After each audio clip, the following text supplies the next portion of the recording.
Hello gamers, my name is Duma and welcome to the Game Room. Alright dudes, I got something for you today. This one is special, at least for me, for two reasons. One, I love weird theory crafting that ends up working out super well. And two, this is proof of concept for me that there are plenty of weird untapped avenues for the archive that we don't even know about yet. For us to not just play for fun in lower arcs, but to succeed with in higher arcs. I started off with a strange one-bar Jabplar idea, hopped into the archive with the scuff setup, and it hit arc 6-2 with only 2 focused efforts. Right there, I knew there was something to it. I took it back to the lab, spent a bunch of time min-maxing and working some things out, and bam, arc 8-1 with 3 focused efforts, using jabs. Crazy. I used to be an elementary school teacher after the army, and one of my passions in all this is not just showing you what to do, but teaching players how to do it. If you're interested, this is one I think you can learn a lot from. I'm gonna take a little bit of extra time in this guide and not just show you what to do, but show you what led me there, my thinking, and a bit behind the curtain for the min-maxing and development and whatnot. If you really start to understand the underbelly of the game and how stuff is connected to each other, you can really elevate your game. You know my style, I'm gonna keep it light and quick and try not to bore you to death, but I'm going to add a little bit more to this one. I'm also gonna quickly go over an early arc setup at the end for you to get through that a little quicker. Lastly, I don't feel this one is done. I don't have the time right now to mess around with it anymore. I'm going to circle back here in a few weeks and play it on stream and see what else we can do. But for now, I'm passing the torch to all the wonderfully creative people out there in the ESO community to take this and make it even better. I'm confident it can be done. I'm just simply out of time with it. I'm just sharing what I have now at this point for you rather than keep it in my back pocket for later. The written guide is up and available for you now to check out after the video at thegameroom.tv. Let's get it. First, a quick overview of the basics. For this build, I'm a Nord, but I don't think that's necessarily the best race. I kind of wished I was a high elf here like the Necro from yesterday, but Nord is a great secondary option that helps you hit resist cap easier to get into ults quicker. All 64 points into health with the Lover Mundus,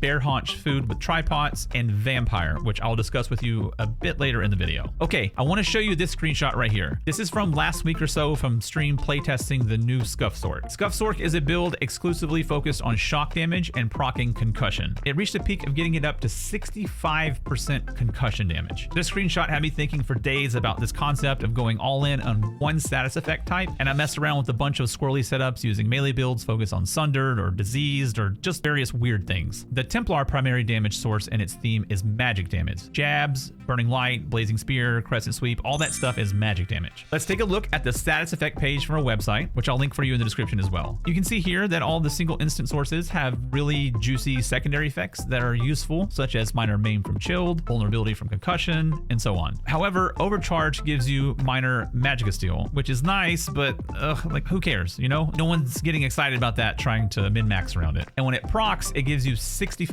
Magicka back per proc. You can see it's not very exciting on paper, especially when you're trying to find strength. No one's looking at this and going, let's proc a bunch of overcharge. We're going to circle back to both of these mag restore elements in a moment. I just want you to be aware of them for now. We're going to put them to work for us later. Next, let's break apart Puncturing Sweep, known as jabs. Here is the baseline tooltip from the build. You hit enemies 3 times per use, that's important. Dealing magic damage, that's important. And heals you for 36% of the damage done, very important. So per use, that's 3 instances of magic damage, all with the ability to proc overcharged. So in a best case scenario, when you get a triple status effect proc, one global will look like this. We use the ability here, it hit once and procced overcharge. It hit again and procced overcharge, and hit a 3rd time and procced overcharge. To peek at the final paragraph of the book real quick, when it all comes together, you now have elevated a status effect that isn't even on most people's radar to oftentimes your #1 damage source or #2 behind burning. Pretty cool stuff. So you probably get the idea here. We're juicing magic damage and jabs. Let's look at that secondary effect of jabs again real quick. It heals you for 36% of the damage it does. Going back to this CMX, the actual damage of jabs relative to the status effects is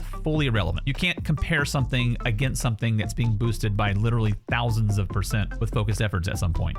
This is an isolated element. We're trying to get it as high as possible, independent of status effects, exclusively for its heal. That's all we care about, not the actual damage in the log compared to other damage sources. Status effects are taking care of all the damage, but the damage of jabs is important defensively for heals. Okay, so let's start laying down some Lego bricks. How are we going to do this? First, we're using the War Maiden set, one of the best sets in the game for boosting raw magic damage, adding 600 additional spell damage on top of the set's 129 for a grand total of 729 29 spell damage, plus extra magicka and crit. These have to go on very specific places, and that is the neck, ring, weapon, and then one lesser piece of belt or gloves. The armor piece you want in Divines, try Enchanted. The jewelry ideally you want in Healthy for high arcs. Then having a second set is great for lower arcs in either Arcane or Infused with the increased magical harm enchant. You'll also want 2 stabs, one lightning for early arcs and one ice for upper arcs, both charged with the poison enchant. We're going to pair that with the Heartland Conqueror set, which is a crafted set, and we're mainly concerned about its 5 set, which doubles our weapon trait of charged for 470% increased chance to apply status effects. This is a general well-rounded armor set for the archive that just about every class can shine with. Nothing new there. This is going to help us proc more overcharged and more status effects in general. Now, the problem. I ran this both times at stage 3 vampire, testing out the undeath nerf to 15%, and sustain was rough at times. Between being a Nord and Vamp 3, it was quite the dance until the second focused effort. Overcharge starts to go crazy at that point, and what does that do again? Additional magicka every proc and minor magicka steal. It comes back to work for us later, just when we need it the most. So the more this procs, the better it gets. It doesn't completely solve the sustain problem, but it just takes the edge off a bit, which coincidentally was our main problem of the build. So it all went hand in glove together. The 1-bar Necro from yesterday that hit Arc 9 was not a vamp. After my experience with the Templar, I'm not convinced Undeath is always super good. I think it depends on the setup and the player. In hindsight, I would have preferred to ran this at stage 1, not 3, lose the Undeath passive, unless I was a high elf. But either way, vamp stage 1 at least is mandatory for the ultimate, which we'll get into here in just a moment. So let's look at that gear setup as a whole. We add a heavy helm with penetration like Krog's and Oakensoul to the mix. If you're a Nord, this is how you'll set up traits for resist cap, which is super important. Non-Nords will need to add a protective trait or 2 to jewelry pieces, and then you can likely make your gloves divine as well. Everything try enchanted for armor, increased magical harm for jewelry, and poison on the staff. Again, you want 2 stabs if you can, lightning for early arcs, and ice for mid to upper arcs. CP is exactly the same as all of my archive builds, no change there. Okay, abilities. The first 2 abilities are exactly the same as the Necro from yesterday. If you didn't watch that video, I'm going to roll a short clip from that guide explaining these 2. If you did watch it, I'll put a timer at the bottom so you'll know exactly where to skip. First, we have 2 huge scribing skills. The first is Warding Soul, set up in this way with shield, heal, and major vitality. You really want to get these scripts if you don't have them. They are so impactful. This gives you an on-use shield, a heal over time, and then once activated, you get major vitality, increasing your shield strength and healing received by 12%. So once you pop this,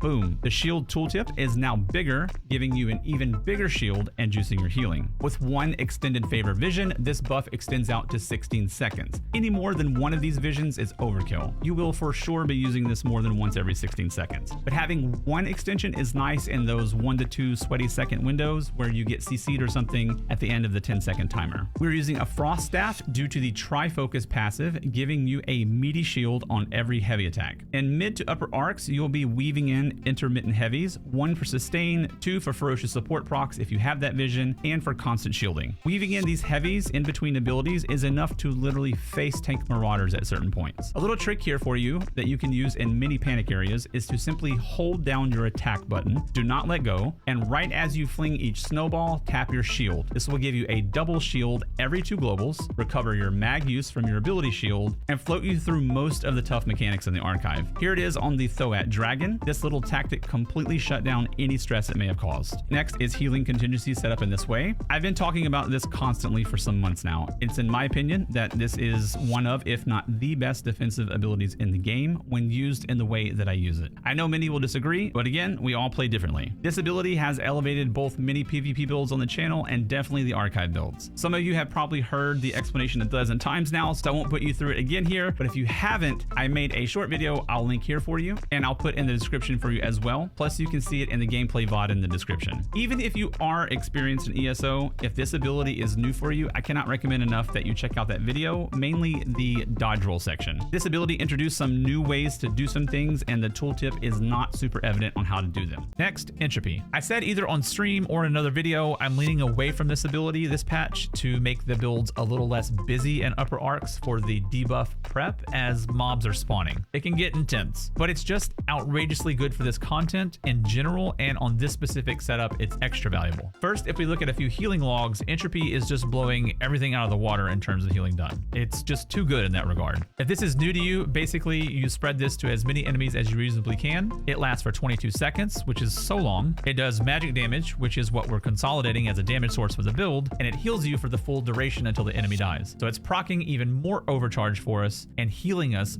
more than anything else in our kit by far. I really wanted to get a Dawn's Wrath ability in here for the Illuminate passive, but Living Dark just isn't worth it at all compared to Entropy. Next is Elemental Susceptibility, Major Breach, and proc status effects, which we are particularly interested in burning. We aren't using Serpent Sustain, so it's only going to last 4 seconds. There's this flow you'll find between jabs and Elisus. You go back and forth in between fights, re-upping burning, getting a solid source of damage with its concussion and chilled after even your first focus efforts, and taking the pressure off of mag use as it's free of cost. After one focused efforts, you can cheese this a bit on single target fights of doing Elisus followed by 4 jabs and repeat. This will keep your burning rolling on the target while you self-heal with jabs and do a bit of overcharge damage. You can also bring in Barb Trap in the place of Entropy on easy early bosses to bring Hemorrhage into the log for single target fights as well. After your second focus efforts, any boss with adds, you should see Overcharge raised to the top as your number 1 or 2 damage source. You're also going to use Elisus as a spammable to nuke down chunky adds and bosses after focused efforts, which can be used at range. So fights like Thoat, Overcharged is down here while everything else is at the top with all the running around and kiting and whatnot. You can do everything with this. You can face tank things like some Marauders with jabs and shields, and for those that you need to kite, you have the kit to do that as well with Entropy, Elisus spam, shields, and Ice Staff heavy attack shields with intermittent jabs as you run through and around mobs. It's a dance you'll have to get used to between flat-footed jabbing, Ice Staff heavy attacking, and Elisus use. At the start of every stage, Elisus everything you can, get some Entropy out, round up the mobs, and jab them down. In later arcs, those damage sources should have your overcharged in the top 2 normally with burning. Last is the Vampire ulti, totally necessary for higher arcs. This adds 10,000 health, you heal for 17% of the damage dealt, and bats swarm around you, dealing magic damage to enemies, also proccing more overcharge. This is good to use for emergencies, but primarily after you've collected mobs and burned them down. Let's get some context and look at all of this together. Here's the final spawn of Arc 6-1. I want you to pay attention to the following. At the start of the round, I Elisus and Entropy as much as I can, loosely collect mobs, blow Vampire ulti, and jab everything down.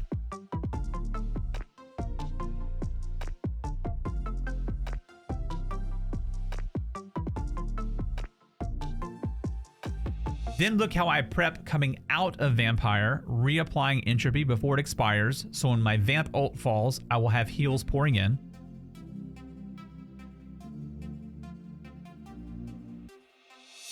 Then we reapply Elisus's burning, and then finish off the mobs with jabs.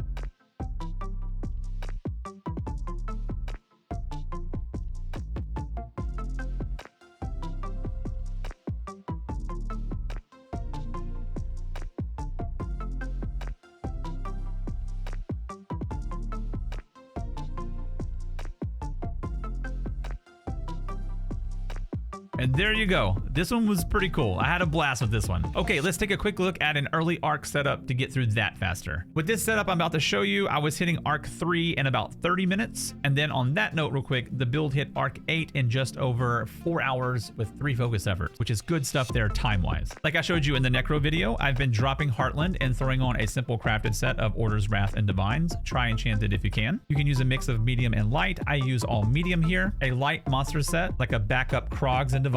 Secondary jewelry if you can with infused or arcane traits, and a lightning staff. You can also go all damage food with ghastly eyeballs or something like Witch Mothers if you want more health. You can run damage CP as well, Wrathful Strikes, plus something like Thaumaturge, Deadly, and Master at Arms. You can also drop Juggernaut for rejuvenation and Bastion for siphoning spells. A couple of bar changes, I brought in Solar Barrage and Radiant Glory. This will get through early bosses and chunky adds quick. I also use the Crescent Sweep ult. Here is all of that together in Arc 1-4. Elisus as they spawn, group them up, ult, jabs them down, and be many stragglers. You can ride this out until about Arc 4 or so. For Arc 2 and 3, until the Marauder is dead, you want to keep Soul Ward and Vampire Ulti on your bars. That should be enough to deal with him, and if you need more defense, then you can use your Ice Staff for extra heavy attack shields until they're dead, and then fall back on the full early Arc setup. And boom, there it is, gamers. This one hurt my brain trying to put it all together for you in as short as video as possible. I'm sure I missed some stuff with this one. This was done at light speed for myself as well. If you have any questions, please let me know. I'll do my best to help you out. I'll be streaming this next week or the week after if you're interested in that as well to see it live in action. Alrighty, I'm out of here, gamers. I appreciate all of you for watching and I hope you have a wonderful day.